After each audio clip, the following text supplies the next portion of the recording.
Pacific Ocean lay still beneath a moonless sky. The night was so black that even the towering silhouettes of battleships vanished into the horizon. On the decks of Imperial Japanese destroyers, officers peered through binoculars, confident, calm, certain. They had done this dozens of times, ambushing Allied convoys in the dark, their long lance torpedoes turning enemy columns into blazing infernos. To them, night was an ally, an art they had perfected. The Japanese Navy was the undisputed master of after-dark warfare, and they knew it. But on this particular night in 1943, something felt wrong. Their lookouts saw nothing. No searchlights, no muzzle flashes, no silhouettes.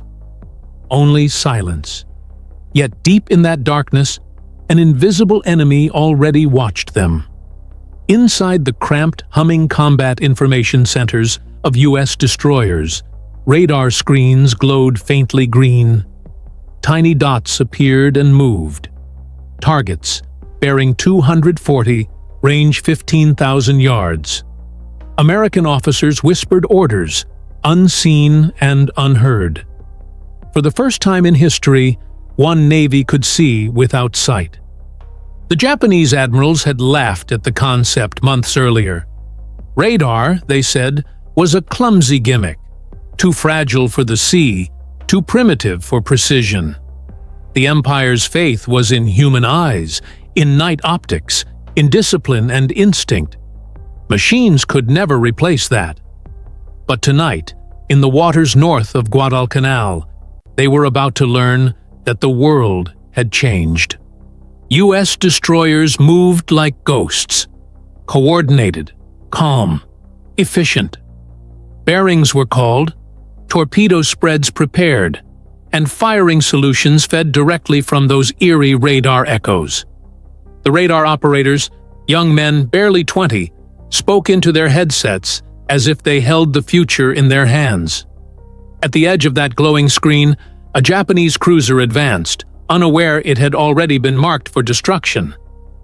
Suddenly, the night erupted.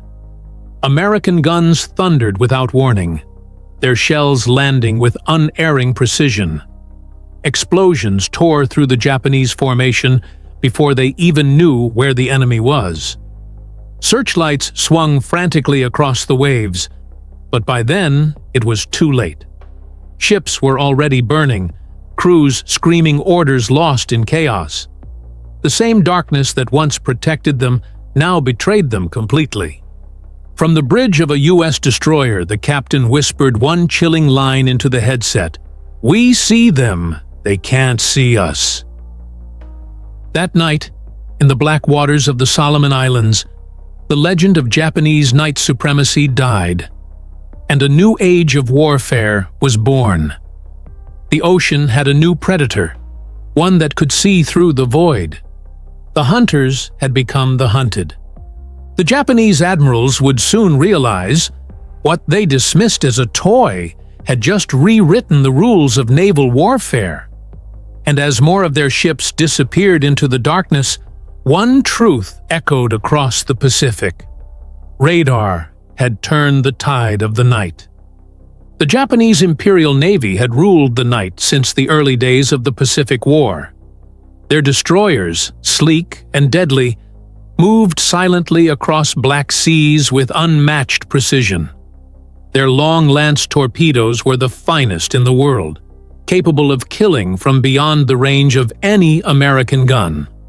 At battles like Savo Island, they had decimated Allied fleets, striking from the dark and disappearing before the enemy even knew they were there.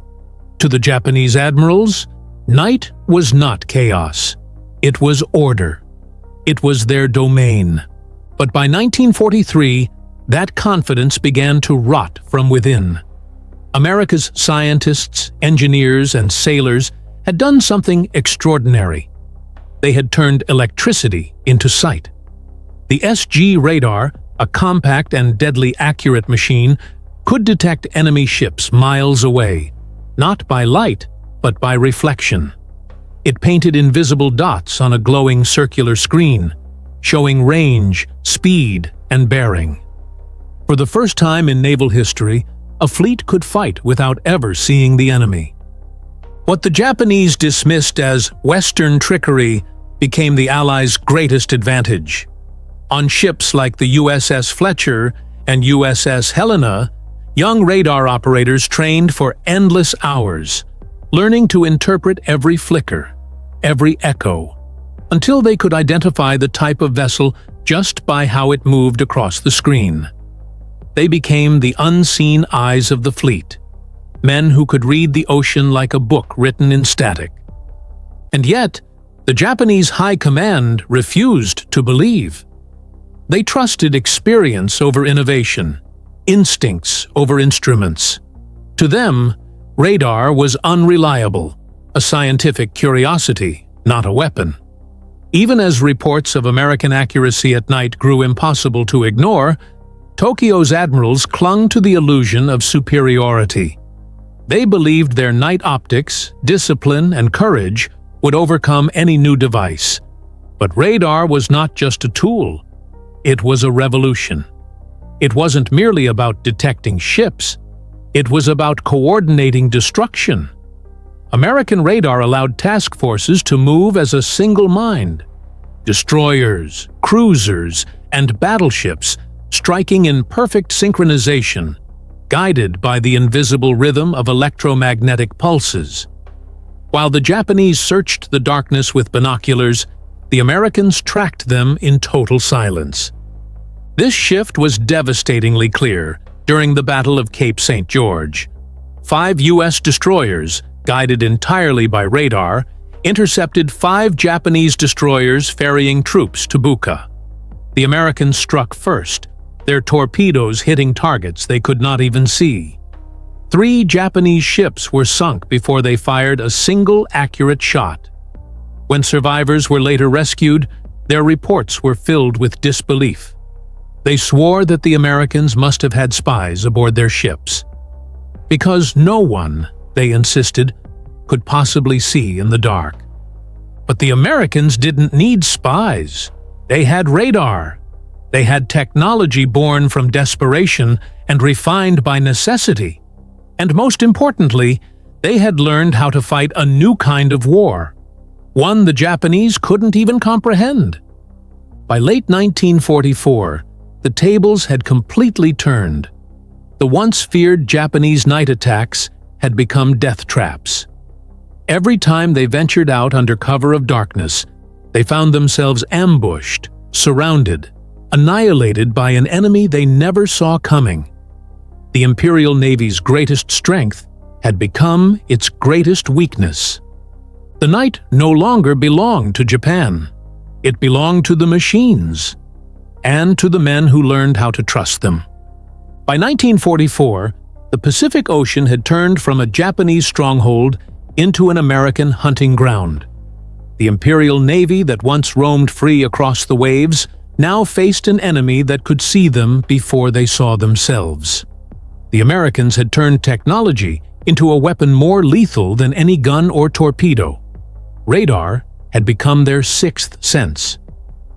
At sea, radar-equipped task forces began operating like silent predators.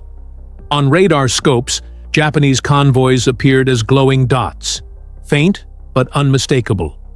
Destroyer captains studied their screens, plotting interception courses down to the second. The once invincible Japanese Tokyo Express, the fast destroyer runs supplying their island garrisons, were ambushed time after time. Night after night, the pattern repeated. American ships appeared from nowhere, opened fire with precision, and vanished before the Japanese could respond. The Japanese crews couldn't understand it. Their lookouts strained their eyes through the dark, searching for muzzle flashes or silhouettes on the horizon, but by the time they saw anything, it was already too late. Their ships were aflame, their decks torn apart by radar-guided shells. Officers screamed orders into the chaos, unable to tell where the enemy even was. The sea had become an invisible battlefield, and Japan was blind. Then came the turning point. The Battle of the Philippine Sea, June 1944. The largest carrier battle in history. The Japanese plan was bold: to strike the American fleet first, to launch wave after wave of aircraft, and overwhelm the U.S. Navy before they could react. But the Americans had something the Japanese did not: long-range radar. Hundreds of miles from the enemy, radar screens aboard American carriers began to light up with blips. Operators tracked incoming waves of Japanese aircraft before they were even visible to the naked eye. Fighter direction officers barked into radios, vectoring Hellcats into perfect intercept positions. As the Japanese closed in, they were met not with confusion, but with calculated precision. It was slaughter. The Americans called it the Great Marianas Turkey Shoot. Over 300 Japanese aircraft were shot down in a single day. Many pilots never even saw the ships they were trying to attack. They flew into radar-guided death, intercepted and destroyed long before reaching their targets. Their tactics, once brilliant in 1942, had become obsolete in 1944. But radar didn't just win battles in the air. It reshaped the entire war at sea. During the Battle of Leyte Gulf, the largest naval battle in history, radar turned chaos into coordination. American ships tracked Japanese fleets across vast distances, predicting movements and striking before they could regroup. Admiral Kurita's center force, including the mighty battleship Yamato, stumbled into ambushes guided by radar bearings. The Japanese never fully understood how their positions were known so precisely, how the Americans seemed to move with uncanny foresight. The answer was simple: they could see what Japan could not. While American sailors trusted radar implicitly, Japanese commanders remained skeptical. Superstition, pride, and institutional rigidity kept them from adapting. Even when they captured radar units from downed Allied planes, they dismissed them as primitive. To them, technology without honor was weakness. But in modern war, technology was strength. Each battle drove that lesson home. Each defeat carved it into the Empire's memory. The Imperial Navy, once the most advanced in Asia, was now outmatched, outmaneuvered, and outthought. In a single generation, Japan had gone from leading the Pacific to losing it. Not because their men were less brave, but because their leaders had failed to see that war had changed. By late 1944, the Japanese Empire was running out of everything: fuel, ships, and hope. Yet even as defeat loomed, their admirals still believed in the old code of naval warfare: courage, precision, and surprise. But those virtues no longer mattered in a war ruled by machines. Radar had erased surprise. Courage could not defeat detection. When the Americans invaded the Philippines, the Japanese prepared their last major gamble: Operation Shogo, a complex plan to lure the U.S. fleet into traps, using decoy carriers to draw their firepower away from the invasion beaches. It was a desperate maneuver, and it failed before it even began. American radar, spread across dozens of ships, tracked Japanese movements in real time. They knew where each fleet was long before a single scout plane could confirm it. At Surigao Strait, the Japanese Navy tried to recreate its glory days of night combat. Under moonless skies, they sent battleships and cruisers into the narrow waters, hoping to surprise the U.S. invasion force from behind. It was the same kind of tactic that had worked years earlier, when they were the masters of the night. But this time, the night betrayed them. Lying in wait were American battleships, many raised from the wrecks of Pearl Harbor, guided by overlapping radar networks. As Japanese ships entered the strait, their presence was tracked with mathematical precision. Fire control radars locked on. The first salvo came from miles away, a blinding eruption of light that tore through the blackness. One by one, Japanese ships were hit before they even knew they'd been detected. The crossfire that followed was systematic, almost surgical. American destroyers, invisible in the darkness, closed in and unleashed torpedoes guided by radar bearings. The sea turned into a killing ground. Within minutes, the Japanese line disintegrated.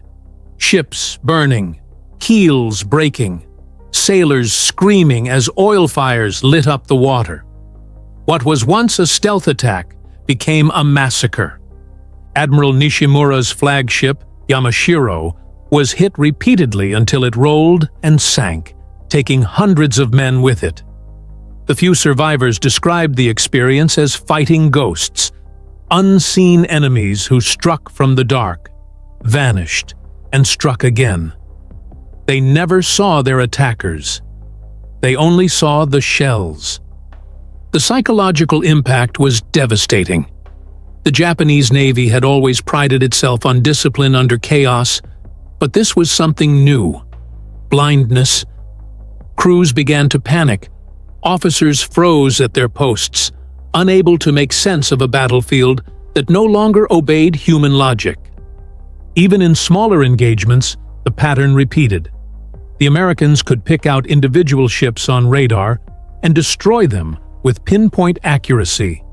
The Japanese, still reliant on optics and intuition, fired blindly into empty sea. Their training, tactics, and valor, once unmatched, were now obsolete. By the time 1945 arrived, Japan's night-fighting doctrine, once their deadliest advantage, had become a cruel irony. Their best-trained sailors were dying in battles they couldn't even see. Radar wasn't just an invention. It was a weapon of annihilation that stripped the Japanese of the one thing they had relied on most: control of the night. When the Americans reached Okinawa, radar's supremacy became absolute. Kamikaze planes, Japan's final weapon, were detected hundreds of miles away. Radar-guided fighters intercepted them before they reached the fleet. For every suicide pilot that broke through, dozens were vaporized mid-air. The Japanese had turned desperation into strategy, and technology turned it into tragedy. By now, every admiral in Tokyo knew the truth. The empire's naval might had collapsed not just from lost ships, but from lost sight. The Americans had mastered something the Japanese never truly understood: that in modern war, seeing first means winning first. The seas that once carried Japan's ambition were now illuminated by American radar, cold, pulsing, and unstoppable. The shadows they once hid in were gone forever. By the final months of World War II, the once mighty Imperial Japanese Navy was no longer a fleet. It was a collection of scattered ghosts. Battleships sat idle for lack of fuel. Destroyers, once symbols of precision and speed, were stripped for parts or used as decoys. The vast empire that had stretched across the Pacific now existed only on paper. And though Japan's admirals had once ruled the seas with unmatched skill and discipline, they were now forced to confront a truth far colder than defeat. They had been overtaken not by numbers, but by vision. Radar had changed the nature of war, and Japan had refused to change with it. By 1945, American fleets operated with near-omniscient awareness. On every ship, from destroyers to carriers, radar screens glowed through the night. Operators could track aircraft hundreds of miles away, follow enemy ships through storms, and coordinate complex battle formations without ever seeing the horizon. The Pacific, once endless and unpredictable, had become mapped, measured, and dominated by invisible waves of energy.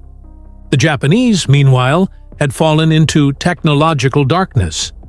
Factories that once built aircraft and ships were being destroyed by radar-guided bombers. Tokyo's own skies, once beyond reach, were no longer safe.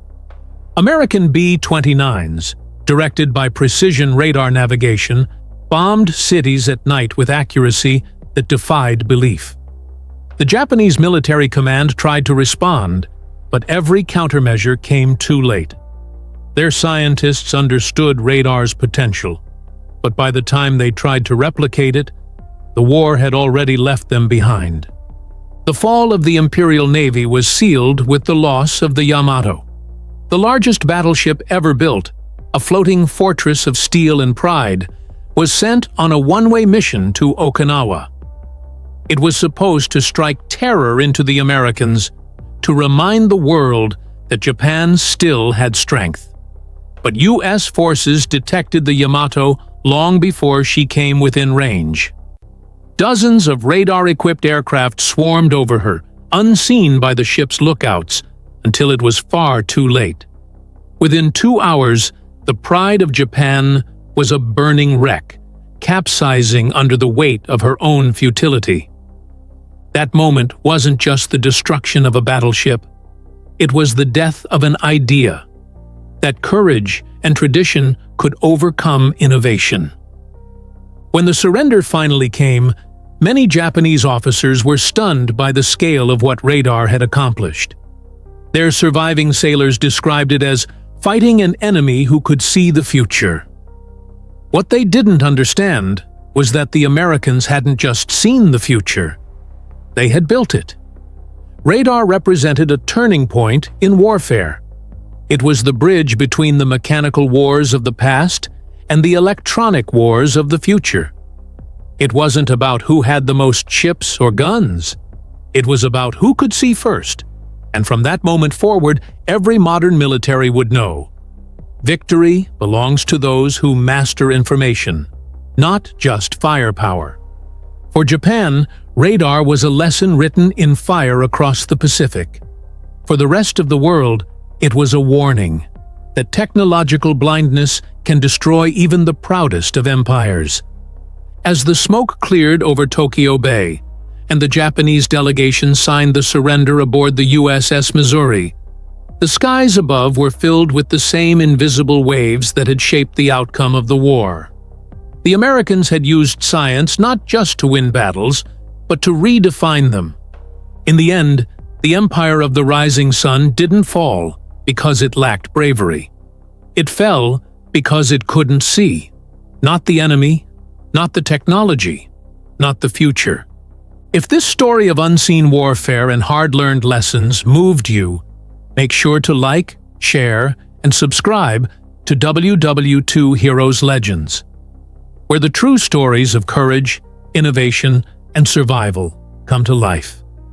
Because the past isn't just history, it's a warning for those who refuse to see what's coming next.